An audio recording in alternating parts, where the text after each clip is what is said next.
ಒಂದು ಜವಾಬ್ದಾರಿಯುತವಾಗಿರ್ತಕ್ಕಂಥ ಒಬ್ಬ ನಿವೃತ್ತ ನ್ಯಾಯಮೂರ್ತಿ ಪ್ರೆಸ್ ಕಾನ್ಫರೆನ್ಸ್ ಅಲ್ಲಿ ವಿಚಾರವನ್ನ ಮಂಡಿಸಿದಾಗ ಒಬ್ಬ ವರದಿಗಾರ ಕೇಳಿದಾಗ ಅಸಂಬದ್ಧವಾದ ಮಾತು ಮಾತಾಡ್ತೀರಾ? ನಿಮ್ಮನ್ನು ಪ್ರಶ್ನೆ ಮಾಡಕ್ಕೆ ಹಕ್ಕಿಲ್ವಾ ಜನರಿಗೆ? ಇದು ಉತ್ತರನ? ಈ ರೀತಿ ಉತ್ತರ ಕೊಡ್ತಕ್ಕಂಥಕ್ಕೆ ಮುಖ್ಯಮಂತ್ರಿ ಆಗಬೇಕೆ? ಎಚ್ಚರಿಕೆಯಿಂದ ಇರಬೇಕಾಗಿದೆ.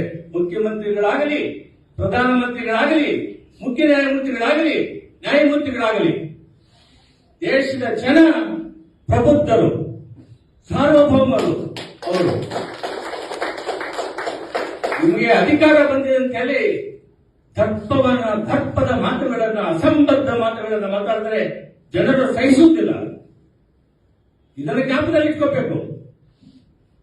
ಯಾರಿಗೋಸ್ಕರ ಈ ಹೋರಾಟ? ನಮಗೋಸ್ಕರನ? ನಮಗೆ ಪದವಿ ಕೊಡಿ ಅಂತ ಹೇಳ್ತಿದೀವ? ಅಧಿಕಾರ ಕೊಡಿ ಅಂತ ಹೇಳ್ತಿದೀವ? ಬೀದಿಯಲ್ಲಿ ಹೋರಾಟ ಮಾಡ್ತಕ್ಕಂಥದ್ದು ಯಾರಿಗೋಸ್ಕರ? ಪ್ರಜಾಪ್ರಭುತ್ವದ ವ್ಯವಸ್ಥೆ ಉಳಿಯಬೇಕು ಅಂತ, ನಾಗರಿಕ ಸಮಾಜದ ವ್ಯವಸ್ಥೆ ಇರಬೇಕು ಅಂತ.